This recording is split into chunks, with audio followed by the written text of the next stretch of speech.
जय जगन्नाथ पिलामाने आजिर ऑनलाइन शिक्षादान कार्यक्रम को तुम मान स्वागत। गत क्लास रे आमे माने साहित्य सिंधु बहिर सर्वं सहा माटी कवि विद्युत प्रभा देवी लिखित अर्धेक पाठ करथिले। आशा करछि तुम माने बुझी पारिथिबो। आज आउ अर्धेक पाठ करिबा। गत क्लास रे आमे कवि संपर्क रे आलोचना करथिले। तांकर जन्म, तांकर कृति, तांकर काव्यकृति एवं तांकर पुरस्कार ये सब विषय आलोचना करथिले। तुमने समस्ते अवगत अछ। आज कवितार अर्धेक पाठ करिबा। तुमर बही देख, मु पढ़ुची, मो सहित समस्ते पाली धरिबो।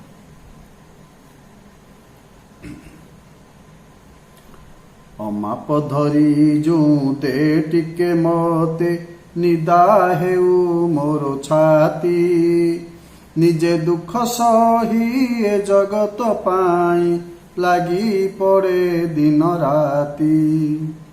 दिह सिना तोरो पहाड़ पथर कल पतर प्राण, दुख दड़ मड़ी सहिबाकु मोते करी दे तो परिटाण।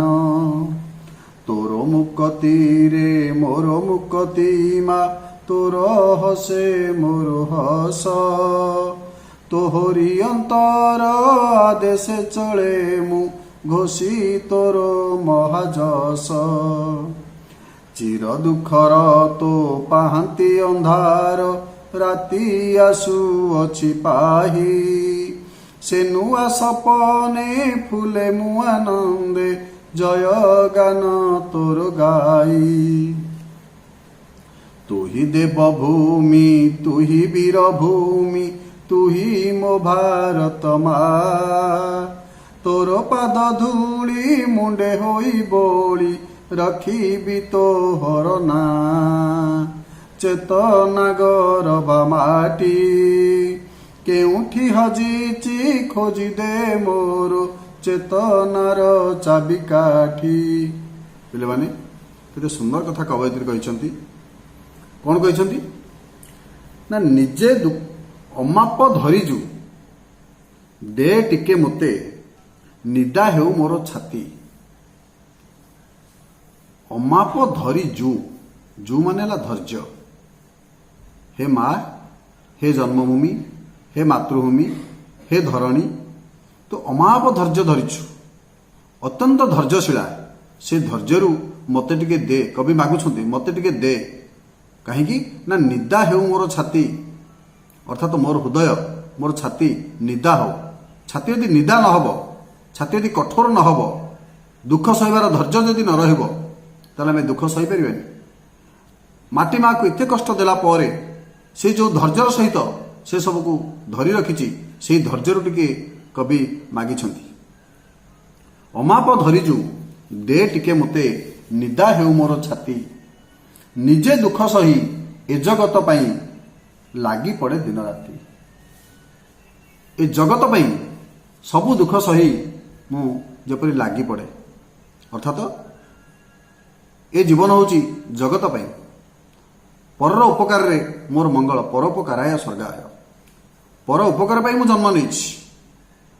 तो माने संस्कृत रे पढ़िथिबो, परोपकाराय फलन्ति वृक्षा, परोपकाराय वहन्ति नद्य, परोपकाराय दोहन्ति गाव, परोपकाराय मम शरीर। परर उपकार पाई आमर जन्म। आमे यदि परर उपकार न करि पारले ताले जीवन किछि मूल्य नाही। पूरा सुंदर पद तुम शुणिथिबो, आमर संत कवि भीम भोई जे कि लिखिसंती कोन ना,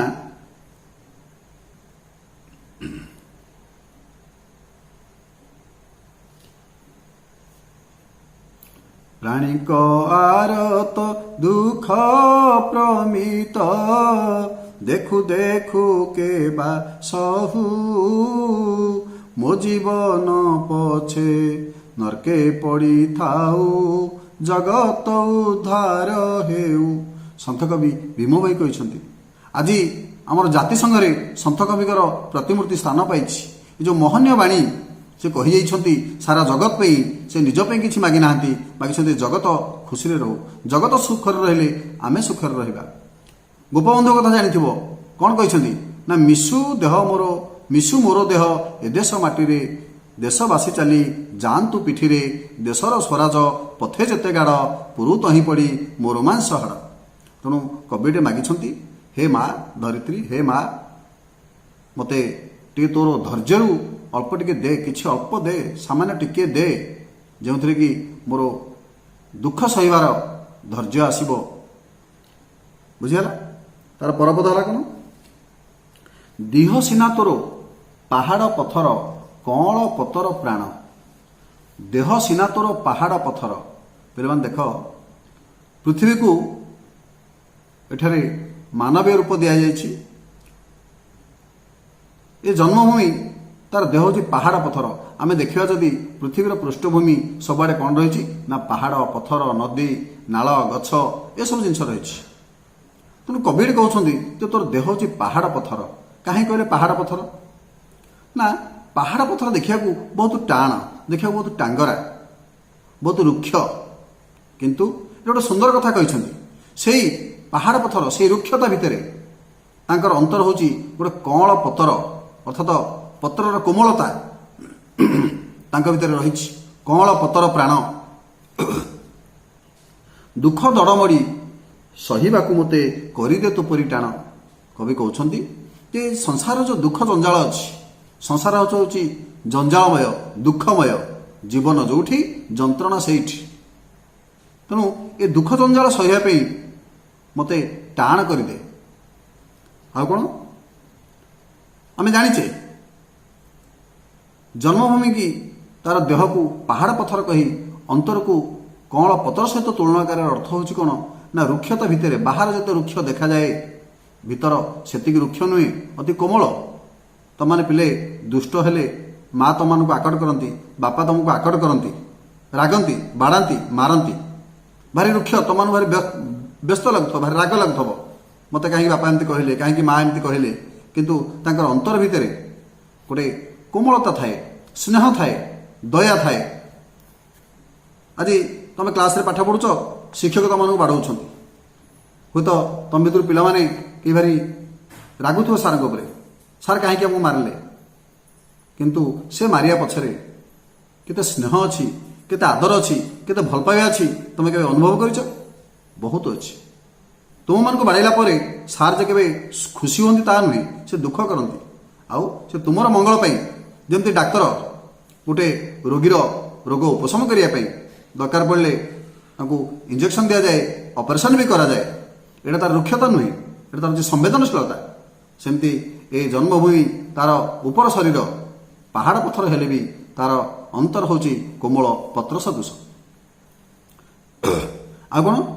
ତୋର ମୁକତିରେ ମୋର ମୁକତି ମା, ତୋର ହସେ ମୋର ହସ। ମାର ମୁକ୍ତିରେ ଆମର ମୁକ୍ତି। କବୟିତ୍ରୀ ଯେଉଁ ସମୟରେ ଲେଖିଛନ୍ତି ପରାଧୀନ ସମୟର କଥା, ସେତେବେଳେ ଭାରତବର୍ଷ ପରାଧୀନ ଥିଲା।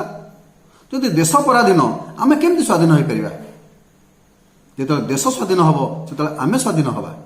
ତେଣୁ ସେ କହିଛନ୍ତି ତୋର ମୁକତିରେ ମୋର ମୁକତି ମା, ତେରା ବୈଭବ ଅମର ରହେ ମା, ହମ ଦିନ ଚାର ରହେ ନ ରହେ।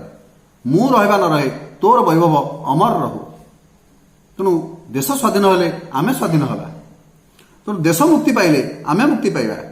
ଯଦି ଏ ଜଗତ ସୁଖରେ ରହିବ, ଆମେ ଭଲରେ ରହିବା। ଖାଲି ଆପେ ବଞ୍ଚିଲେ ବାପର ନାଁ ସେଇଟା ନୁହେଁ। ଏ ଦୁନିଆରେ ଯେତେବେଳେ ସମସ୍ତେ ଭଲରେ ରହିବେ, ତୁମର ଚତୁଃପାର୍ଶ୍ୱର ଲୋକ ଭଲରେ ରହିବେ, ତୁମର ପଡ଼ୋଶୀ ଭଲରେ ରହିବେ, ସେତେବେଳେ ତୁମେ ଶାନ୍ତିରେ ରହିବ।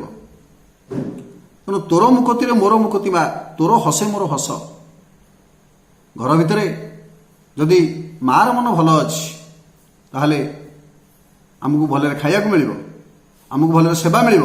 ଯଦି ମା ଯଦି ଦୁଃଖରେ ପଡ଼ିଛି, ମା ଯଦି ରୋଗରେ ପଡ଼ିଛି, ମା ଯଦି ଶଯ୍ୟାଶାୟୀ ଅଛି, ଆମ ପରିବାର ଅଚଳ ହୋଇଯିବ। ମା ହସିଲେ ଆମେ ହସିବା।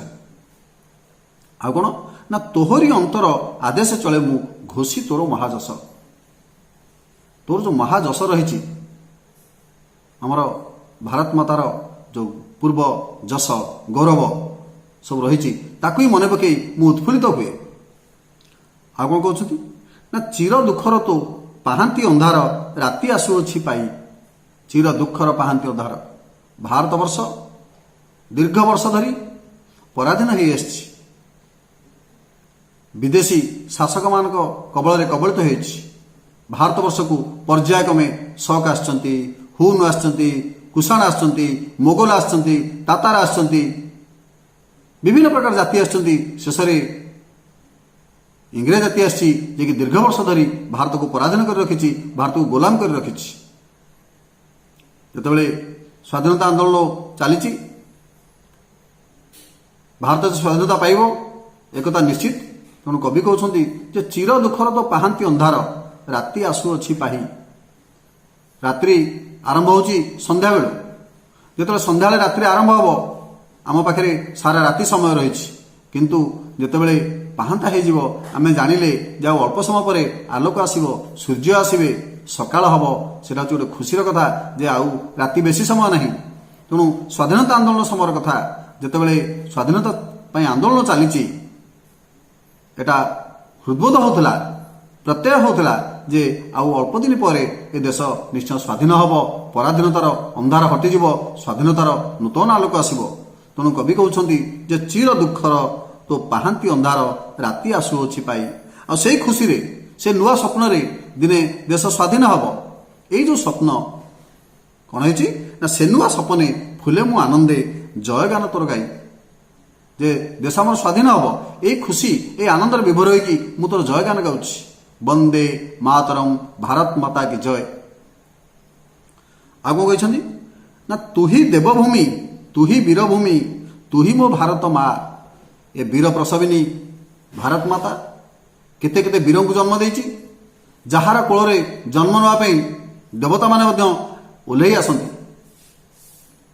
ସ୍ୱୟଂ ଭଗବାନ ମନୁଷ୍ୟ ଦେହରେ ଅବତାର ନେଇକି କେତେବେଳେ ବୌଦ୍ଧ ରୂପରେ ହେଉ, କେତେବେଳେ ରାମଙ୍କ ରୂପରେ ହେଉ, କେତେବେଳେ କୃଷ୍ଣଙ୍କ ଉପରେ ହେଉ, ସେ ଆସିକି ସମାଜର ମଙ୍ଗଳ କରିବା ପାଇଁ, ଦୁଷ୍ଟ ବିନାଶ କରିବା ପାଇଁ, ସଂସ୍ଥାମାନଙ୍କର ସଂସ୍ଥାପନା ପାଇଁ ଏ ମର୍ତ୍ତ୍ୟମଣ୍ଡଳକୁ ଓହ୍ଲେଇ ଆସିଛନ୍ତି, ଏ ଭାରତ ଭୂମିରେ ଜନ୍ମ ନେଇଛନ୍ତି। ଏହି ଭାରତ ମାତାକୁ ପରାଧୀନତାର ଶୃଙ୍ଖଳରୁ ମୁକ୍ତ କରିବା ପାଇଁ କେତେ କେତେ ବୀର, ଖୁଦିରାମ ବୋଷ ହୁଅନ୍ତୁ, ଭଗତ ସିଂ ହୁଅନ୍ତୁ, ଚନ୍ଦ୍ରଶେଖର ଆଜାଦ ହୁଅନ୍ତୁ, ରାଣୀ ଲକ୍ଷ୍ମୀବାଇ ହୁଅନ୍ତୁ, ବା ଆମର ବୀର ସୁରେନ୍ଦ୍ର ସାଇ ହୁଅନ୍ତୁ, ଶହୀଦ ଲକ୍ଷ୍ମଣ ନାୟକ ହୁଅନ୍ତୁ, ସୁଭାଷ ବୋଷ ହୁଅନ୍ତୁ, ବା ମହାମାନବ ମହାତ୍ମା ଗାନ୍ଧୀ ହୁଅନ୍ତୁ, ଏ ବୀରମାନେ ତୋର କୋଳରେ ଜନ୍ମ ନେଇଛନ୍ତି। ତୁ ବୀରଭୋଗ୍ୟା ବସୁନ୍ଧରା, ତୁ ହେଉଛି ବୀର ପୁତ୍ରମାନଙ୍କୁ ଜନ୍ମ ଦେଇଥିବା ଭାରତ ମାତା।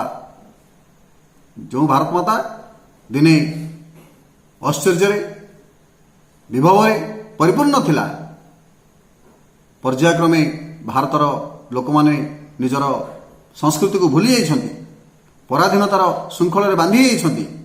ତେଣୁ ମାର ଦୁଃଖ ଦୂର କରିବା ପାଇଁ ଏ ପୁତ୍ରମାନେ ପୁଣି ତାର କୋଳରେ ଜନ୍ମ ନେଇଛନ୍ତି ଏବଂ ଭାରତ ମାତାକୁ ଶୃଙ୍ଖଳମୁକ୍ତ କରିଛନ୍ତି। ତୁହି ଦେବଭୂମି, ତୁହି ବୀରଭୂମି, ତୁହି ମୋ ଭାରତ ମା। ତୋର ପାଦ ଧୂଳି ମୁଣ୍ଡେ ହୋଇ ବୋଳି ରଖିବି ତୋହର ନାଁ। ତେଣୁ ମାର ପାଦ ଧୂଳି, ମାଟି ନୁହେଁ ଆମ ମାତୃଭୂମି ନୁହେଁ, ସରଗଠୁ କରିଆସି। ଏଇ ମାଟି ପ୍ରଥମେ ମୁଣ୍ଡରେ ବୋଳିବା ଦରକାର। ଆଜିକାଲି ତଳେ ବସିବାକୁ ଆମକୁ ସଂକୋଚ ଲାଗୁଛି, ଆମର ସବୁଠି ଦରକାର ଚେୟାର ଟେବୁଲ ଦରକାର। କିନ୍ତୁ ନା, ଏ ମାଟି ହେଉଛି ଚନ୍ଦନ। ଗୋଟେ ପଦ ମନେ ପଡୁଛି ମୋର, चंदन है इस देश की मिट्टी, तपोभूमि हर ग्राम है, हर वाला देवी की प्रतिमा, बच्चा बच्चा राम है, बच्चा बच्चा राम है।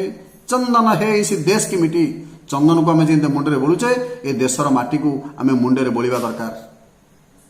तेणु ताहले जाकि माँ प्रति आमर सम्मान आसीबो, माँ प्रति आमर कर्तव्य को आम बुझीपार। ए देशर माटी को तार वीरपुत्र माने मुंडरे धारण करथिबा कारणरू आज भारत पराधीनतारू मुक्त होइछि। तोर पाद धूली मुंडे हुए बोली रखी तोर ना। तेरा वैभव अमर रहे माँ, हम दिन चार रहे न रहे, मु रहे कि न रहे कि तोर वैभव अमर रहू, मु तोर ना ए सारा पृथ्वी पृष्ठ रखी। दिने भारत दिने विश्वगुरु हम, यह हूँ मोर संकल्प। चेतन गरभा माटी केउठी हजिची, खोजी दे मोर चेतनार चाबिकाठी। चेतन गरभा माटी, जार गर्भरे चेतना भरी रही, सजागता भरी रही, इतिहास भरी रही। यार पूर्व पुरुष माने कौन करथिले, आज से चेतना मोर आत्मविस्मृत घटी। से चेतना को मत मन पकई दे। कवि कहते से चेतना को मोर मन पकई दे, जो चेतना को तोर पूर्वसूरी माने तांकर शौर्य वीर्य बल भारत को वैभवशाली करथिले, ऐश्वर्यशाली करथिले। से चेतना को मत मन पकई दे। केउठी हजिची खोजी दे मोर चेतनार चाबिकाठी। अति सुंदर भाव में कवि विद्युत प्रभा देवी आपको वर्णना करछंती। मु आशा करुच्ची तुम समस्ते ये बुझीपार। किछि प्रश्न दौची खातार लिखि नब एवं से प्रश्नर उत्तर करके छाड़। देख प्रथम प्रश्न है माटीर महाजस घोषिबा को कवि काहाठारू आदेश पाइछंती। द्वितीय प्रश्न माटीर माँ आम दोष को काहींकी क्षमा करिछि। 3 नंबर प्रश्न बण पक्षीर डाक शुणी देहरे की भाव सृष्टि हुए। 4 नंबर प्रश्न छाती को निदा करिया पई कवि माटी माँ को कौन मागिछंती। 5 नंबर प्रश्न माटी मार देह किपरि बोली कवि कहिछंती। 6 नंबर प्रश्न भारत माँ को केउ भूमि बोली कवि कहिछंती। 7 नंबर प्रश्न केउ पाहांती अंधार राति पाही आसुछि। पिले माने ए प्रश्नर उत्तर करिवो। आशा करुच्ची कविताटी को समस्त भल भाव बुझी। परवर्ती समय आम आ गोटे कविता पाठ करवा। रहुची जय जगन्नाथ।